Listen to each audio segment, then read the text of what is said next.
नमस्कार. मी भालचंद्र कुलकर्णी, एकवीरा प्रकाशन पुणे येथून 99व्या सातारा इथे होत असलेल्या अखिल भारतीय मराठी साहित्य संमेलनाला आलो. साहित्य संमेलन हे खूप महत्वाचं आहे. मराठी भाषेतलं असल्यामुळे अभिजात मराठीचा दर्जा मिळाल्यामुळे आजच्या या संमेलनाला खूप महत्व आहे. मात्र आज या संमेलनाच्या ठिकाणी एक सगळ्यात महत्वाची गोष्ट जाणवली आणि ती म्हणजे शिव्या देणं थांबलं पाहिजे.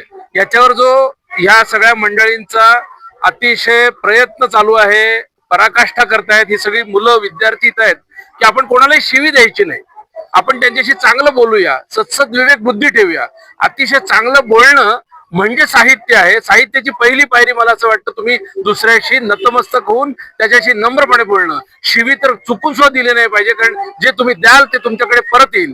त्यामुळे शिवी देऊ नका, ती तुमच्याकडे रिटर्न येईल. त्यामुळे शिवी देऊ नका.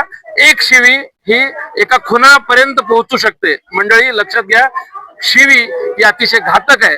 आपल्या सुसंस्कृत स्वभावामध्ये, सुसंस्कृत आपल्या भारताच्या सगळ्या या अतिशय भव्य राष्ट्रामध्ये आपण चांगले बोलूया, चांगलं बोलूया, छान बोलूया आणि सगळ्यांना एकमेकांना जोडूया. मला असं वाटतं साहित्य संमेलन हे यासाठी असलं पाहिजे. धन्यवाद. संस्करण पिढी घडवण्यासाठी मी माझ्या प्रभागामध्ये विद्यार्थ्यांना विविध उपक्रमांद्वारे मार्गदर्शन करेल आणि आपण सगळे मिळून एकत्र येऊन संस्करण पिढी घडवूया. नमस्कार. आज अखिल भारतीय मराठी साहित्य संमेलनाचा पहिला दिवस आहे.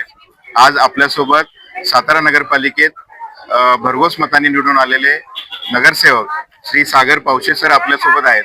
आपण त्यांना विचारूयात की सर, आमचं हे शिवमुक्त महाराष्ट्र अभियान आपल्याला कसं वाटतंय, आपली काय प्रतिक्रिया यावर?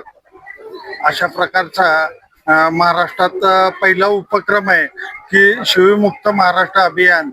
या अभियानाला आमच्याकडून शुभेच्छा आहेतच, पण साताऱ्यामध्ये नवीन नवीन विद्यार्थी घडत असतात आणि त्या विद्यार्थ्यांना चांगले मार्गदर्शन करण्याची आम्ही यापुढं प्रत्येक शाळेत असे उपक्रम राबवण्याकरता त्यांना आम्ही आमंत्रित करणार आहोत. धन्यवाद.